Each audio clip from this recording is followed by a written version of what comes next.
सुप्रभात बच्चों। आज हम लोग वाच्य का द्वितीय भाग पढ़ेंगे। इसके पहले मैं आपको वाच्य क्या है, वाच्य के कितने भेद हैं, वाच्य प्रयोग के बारे में बताया।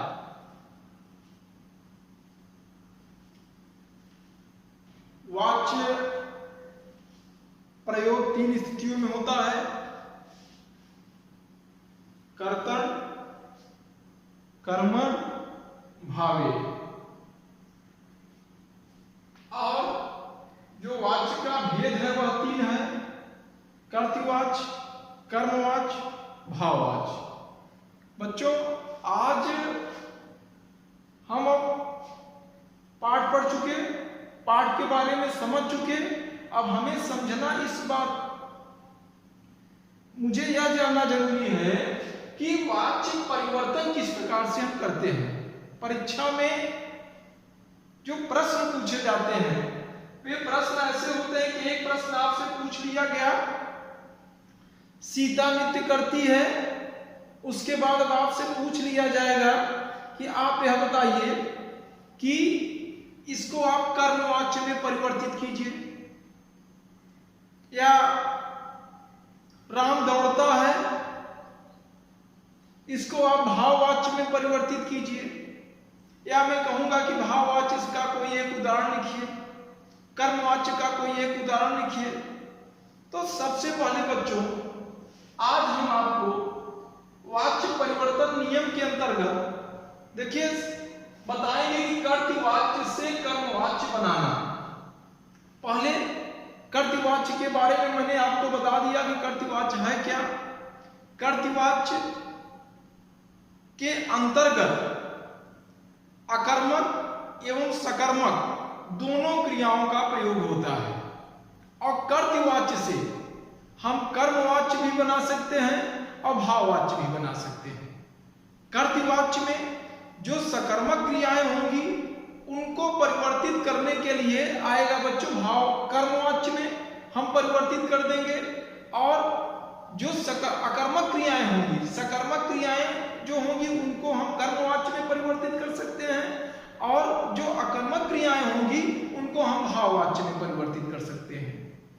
अब यहां समझना यह जरूरी है कि कर्तृवाच्य से कर्मवाच्य बनाना, किस प्रकार से हम कर्तृवाच्य से कर्मवाच्य बनाएंगे। बच्चों, आपको मैं यह बताना चाहता हूं कि कर्तृवाच्य में यदि कर्म के साथ कोई परसर्ग लगा हो तो आप उसको हटा दीजिए। कर्ता के बाद यदि ने परसर्ग लगा है तो आप उसको हटा करके वहां पर आप करण कारक का चिन्ह, कर्ता ने कर्म को करण से के द्वारा शब्दों को भी लगा सकते हैं। और बच्चों, कर्तृवाच्य के अंतर्गत कर्तृवाच्य का एक समझने के लिए नियम मैं आपको बता दूं कि कर्तृवाच्य में केवल एक ही क्रिया का प्रयोग होता है। कर्तृवाच्य में एक ही क्रिया का प्रयोग होता है, जबकि आप जब कर्मवाच्य में जाएंगे, भाववाच्य में क्रिया जाएंगे तो वहां संयुक्त क्रिया का प्रयोग होता है। जबकि जो कर्तृवाच्य आपका होगा वह जैसे नमिता ने मिठाई खाई, तो नमिता ने मिठाई खाई तो खाई एक ही क्रिया आपको मिला।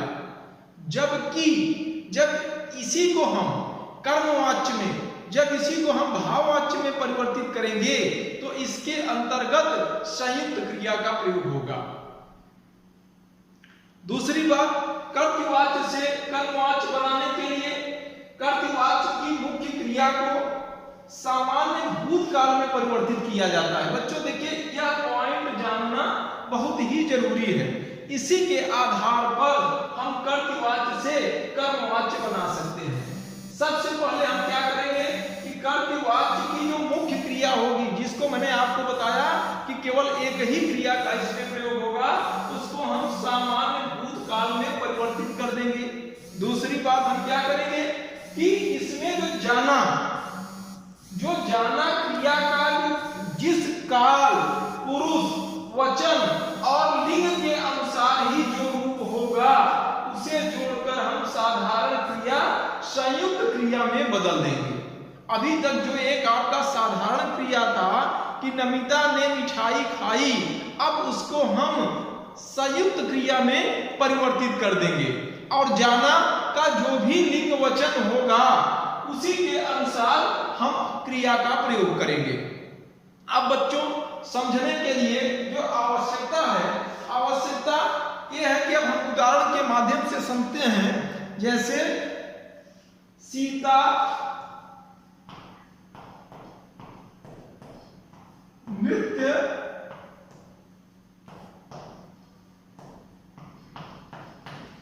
करती है। अब बच्चों परीक्षा में इस प्रकार के शब्द दिए गए हैं और आपसे कहा गया कि आप इसको कर्मवाच्य में बदल दीजिए। अब हम क्या देखें, पहले देखें कि इसमें जो साधारण वाक्य है इसमें करती है, एक ही क्रिया का प्रयोग किया गया है और यह चीज जो है नृत्य करती है सीता, तो कर्ता के अनुसार क्रिया में परिवर्तन हो रहा है। अब पहले हम ये समझें, देखिए हमें विवादों से बचने के लिए यह समझना जरूरी होता है कि कर्तवाच्य से यदि हम आपको कर्मवाच्य में प्रयोग करने के लिए कह रहे हैं तो आप 100% आप यह समझिए कि निश्चित रूप से इसमें कर्म का प्रयोग किया गया है। भले ही आप वहां थोड़ी देर के लिए आप विस्मय हो जाते हैं, समझ नहीं पाते हैं, लेकिन आप उसको गलत न ठहराइए। आप मानिए ऐसे बहुत कम परिस्थितियां आती हैं कि यदि प्रश्न ही गलत हो तो बात अलग है, तो आपका उसका उत्तर उसका नंबर तो आपको मिलना ही चाहिए। जब प्रश्न गलत है तो आपकी क्या करनी। तो जब सीता नृत्य करती है, अब मैं यह देखा कि अब इसको यह कहा गया कि इसको आप कर्मवाच्य में परिवर्तित कीजिए। तो आपने कहा कि सीता,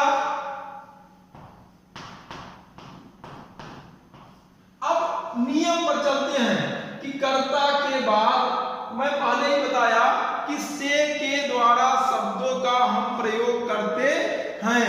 तो अब देखिए सीता के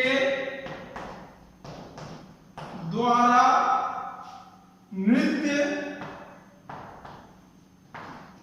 अब करती है किया, सीता के द्वारा नृत्य किया,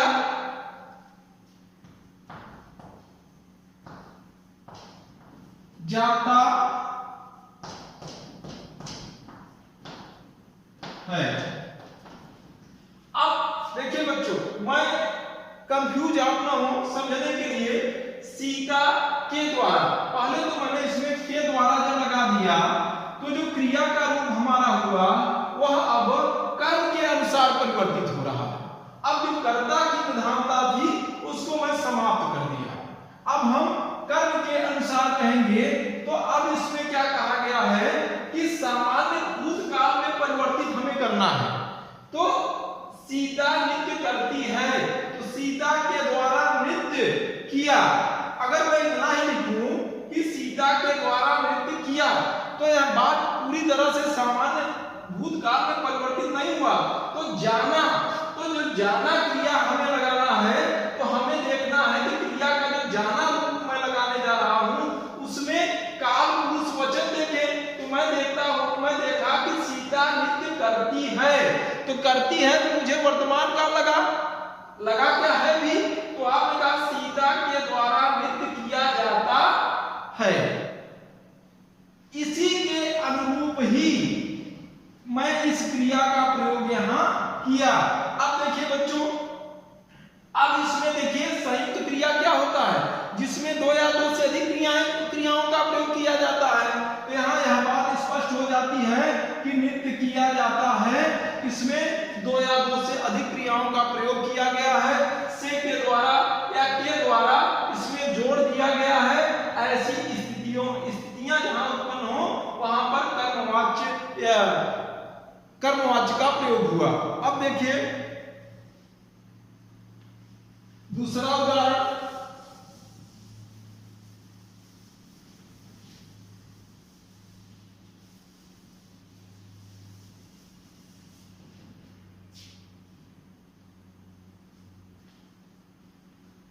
चिड़िया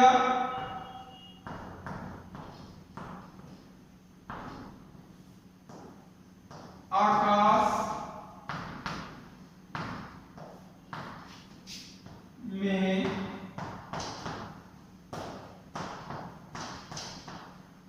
उड़ती है। अब कर्मवाच्य मैं बनवा रहा हूं आपसे, और ऐसा कर्मवाच्य इसलिए क्योंकि इसमें कर्म है, और कर्तृवाच्य में अकर्मक और सकर्मक दोनों क्रियाओं का प्रयोग होता है। तो जो सकर्मक क्रियाएं मेरे पास होती हैं उनसे मैं कर्मवाच्य बना लेता हूं, और जो अकर्मक क्रियाएं मेरे पास हैं उनसे हम भाववाच्य बना लेते हैं। तो अब देखिए चिड़िया आकाश में उड़ती है। अब बच्चों यहां चिड़िया के द्वारा आकाश में उड़ा जाता है। चिड़िया के द्वारा, अब एक नियमतः कर्ता के बाद प्लस से के द्वारा शब्दों का हम प्रयोग करेंगे। चिड़िया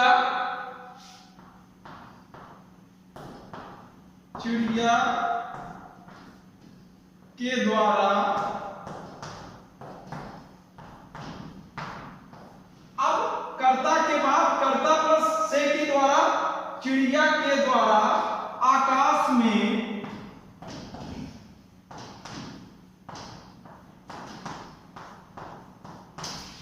उड़ा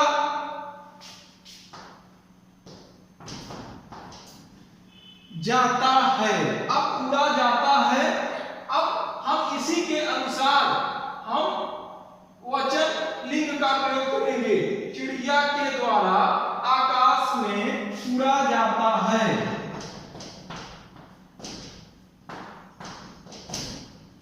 ये आपका कर्मवाच्य तैयार हो गया।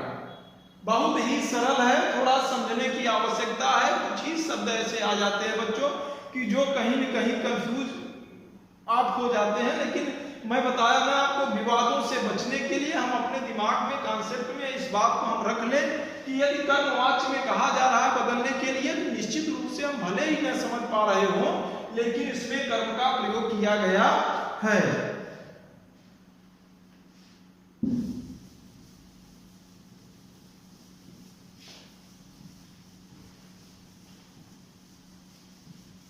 देखिए तीसरा उदाहरण, नमिता ने मिठाई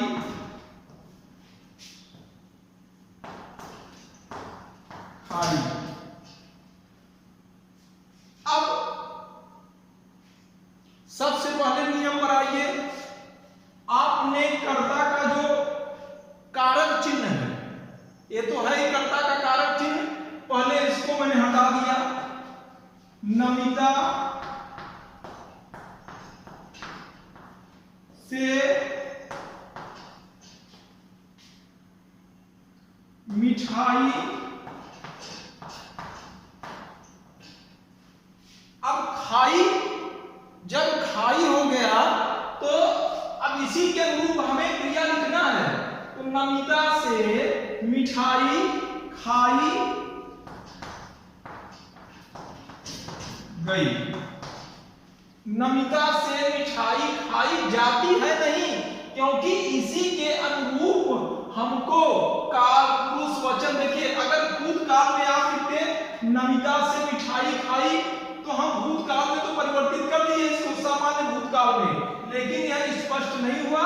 अब स्पष्ट करने के लिए इसी का रूप जब मैंने यहां लिख दिया नमिता से मिठाई खाई गई, तब यह आपका भाव कर्मवाच्य में परिवर्तित हो गया। चलिए एक उदाहरण और देखते हैं बच्चों। कभी कभी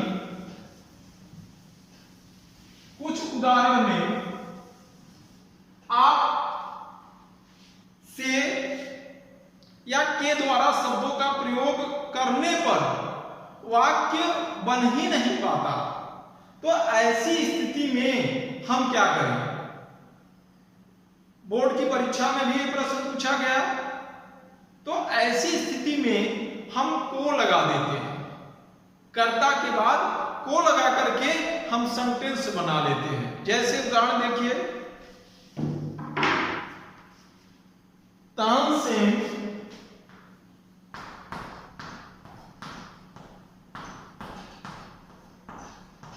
संगीत सम्राट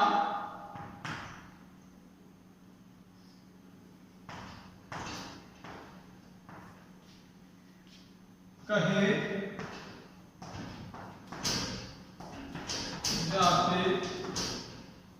हैं।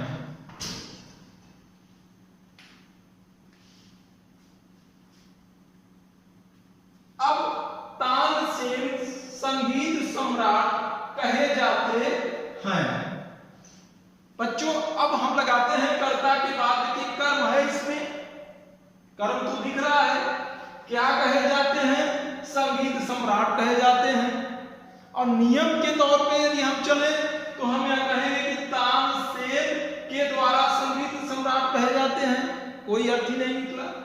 तानसेन से संगीत सम्राट कहे जाते हैं, कोई अर्थ ही नहीं निकला। तानसेन द्वारा संगीत सम्राट कहे जाते हैं, कोई अर्थ ही नहीं निकला। तब आप यहां क्या कहेंगे? तानसेन को संगीत सम्राट कहा जाता है। वाक्य आपका पूरी तरह से सही हो गया। तानसेन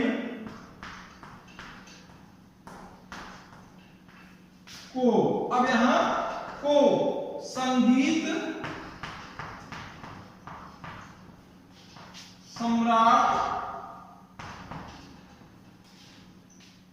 कहा। अब सामान्य भूतकाल में कहा जाता है। तानसेन को संगीत सम्राट कहा जाता है। चलिए, अब बच्चों ऐसी स्थिति में जो मैंने यहां कर्म कारक का प्रयोग किया, तो कभी कभी ऐसी स्थितियां भी उत्पन्न हो जाती हैं, तो इस प्रकार से हम कर्मवाच्य बना लेते हैं। इसमें आप कंफ्यूज न होइएगा, यह भी स्थितियां उत्पन्न हो जाती हैं। और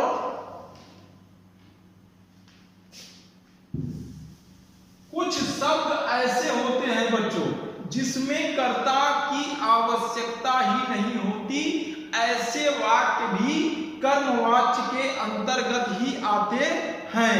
जैसे चिट्ठी भेजी गई, दवा दी गई, ऐसे वाक्य भी कुछ होते हैं जिनमें कर्ता का लोप होता है। इसको भी हम कर्मवाच्य के अंतर्गत रख सकते हैं, जो कि मैं आपको जो प्रथम वीडियो बनाया उसमें मैं इस बात को पूरी तरह से स्पष्ट कर दिया। अब इसके अलावा भी बच्चों कुछ स्थितियां ऐसी होती हैं कि जहां पर कर्मवाच्य का प्रयोग होता है, जिसमें आप देखते हैं कि सरकारी कामकाज में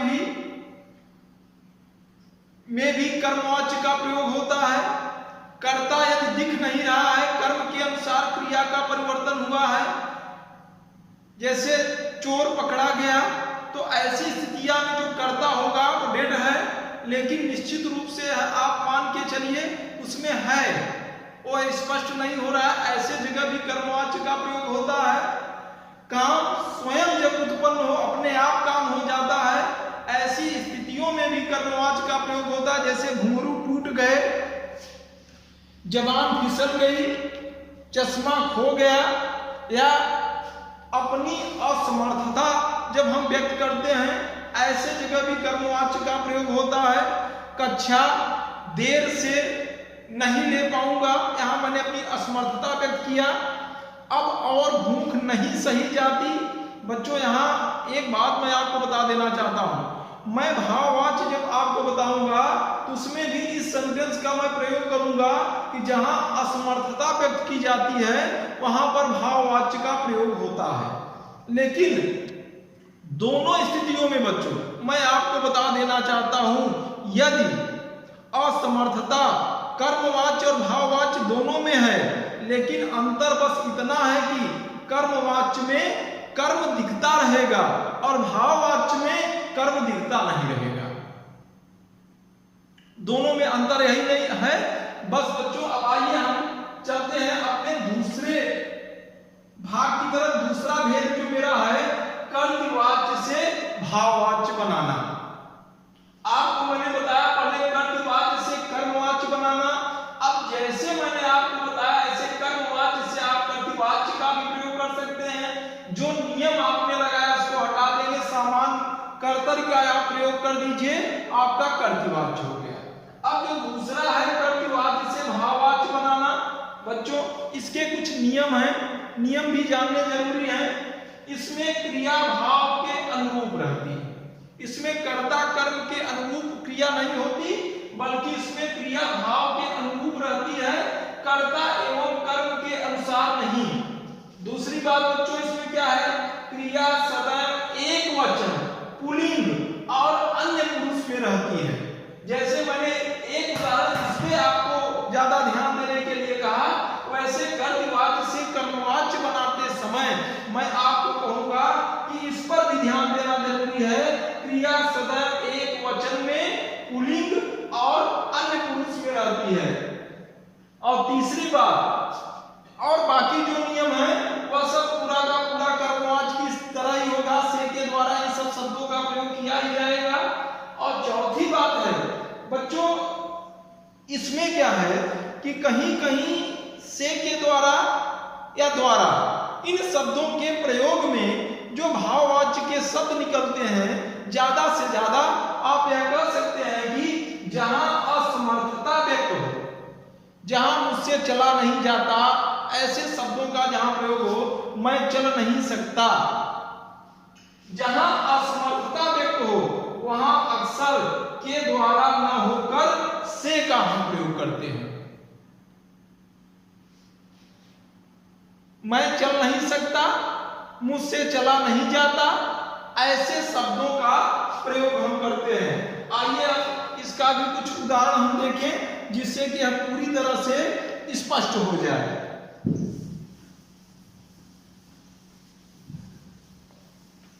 जैसे कमल सो रहा है, कमल सो रहा है। अब बच्चों इसमें क्रिया सदैव एक वचन में हमें करना है, पुल्लिंग में और अन्य पुरुष में रहती है। अब इसी के अनुरूप हम चले, कमल सो रहा है, तो सबसे पहले कमल से सोया, फिर इसके अनुरूप जा रहा है, कमल से सोया जा रहा है। कमल से कर्ता के बाद से सोया, सो से सोया जा। अब इसी के अनुरूप हमें लाना है क्रिया को, रहा है, कमल से सोया जा रहा है। अब देखिए बच्चों सब समझ लीजिए, जिसमें जिस क्रिया वचन काल में जिस सेंटेंस में यह चल रहा है, जो इसमें है उसी के अनुसार मैं यहाँ क्रिया का प्रयोग किया।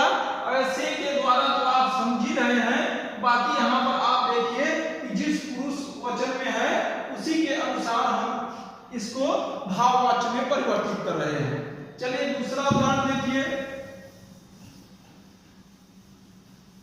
दूसरा उदाहरण बच्चों, मोहन नहीं बैठता, मोहन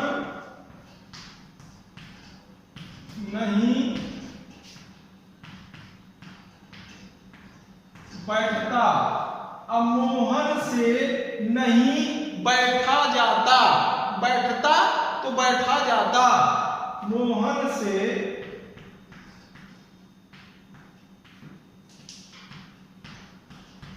नहीं बैठा जाता। चलिए एक उदाहरण और देख लें।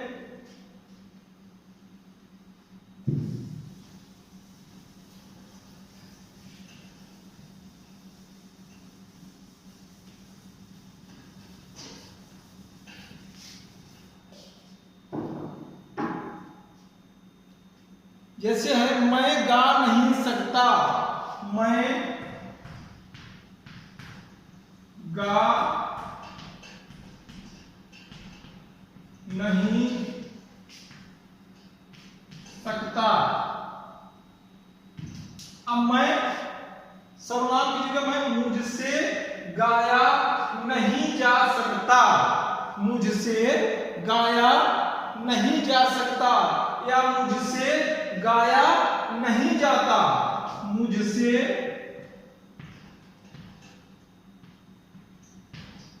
अब इसमें मैंने बताया आपको मुझसे गाया नहीं जाता। तो बेटा मैंने यहां से के द्वारा मैं आपको बताया कि जहां असमर्थता व्यक्त हो, काम न किया जाए, तो ऐसी स्थिति में जहां हो वहां मैं से का प्रयोग मैं कर सकता हूं, मुझसे गाया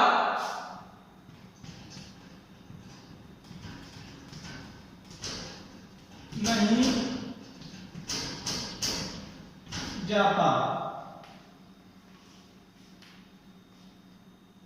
अब यही बच्चों इसके कुछ उदाहरण हैं, और उदाहरण भी हो सकते हैं। बच्चा बाल्टी नहीं उठा पाता। अब बच्चा बाल्टी नहीं उठा पाता तो यहाँ असमर्थता व्यक्त की जा रही है। बच्चे से बाल्टी नहीं उठाया जाता। बाल्टे से बाल्टी नहीं। अब इसमें यह देखना है कि जो बाल्टी है स्त्रीलिंग है, तो बच्चे से बाल्टी नहीं उठाई जाती। तो इस प्रकार से हम कर्तृवाच्य से कर्मवाच्य में बच्चों और कर्तृवाच्य से भाववाच्य में परिवर्तित कर सकते हैं। इन वाक्यों को एक बार निश्चित रूप से आप वाच्य बहुत ही कठिन नहीं है। मैं आपको पहले ही बताया कुछ शब्द ऐसे आ जाते हैं जिसमें थोड़ी दिक्कत होती है, लेकिन आप इनसे बचने के लिए, भ्रम से बचने के लिए समझ लीजिए कि कर्म है तो वह कर्मवाच्य में प्रयोग होगा, नहीं तो भाववाच्य में होगा। कर्तव्य वाक्य जो होता है उसमें कर्म और अकर्मक दोनों, कर्मक और अकर्मक दोनों होते हैं, जिसमें सकर्मक और अकर्मक दोनों का प्रयोग होता है, जबकि जो भाववाच्य होता है उसमें कर्म नहीं होता। तो इन सब से बचने के लिए ज्यादा से ज्यादा ये ऐसे समझा जा सकता है, जितने उदाहरण को हम अपने से करना शुरू कर दे, उदाहरण हम एक तरफ लिख लें, उसको बदलना शुरू कर दे, जितने उदाहरण को हम देखें, स्वयं हम करें, तो निश्चित रूप से वाक्य हमारे लिए सरल हो जाता है। धन्यवाद बच्चों।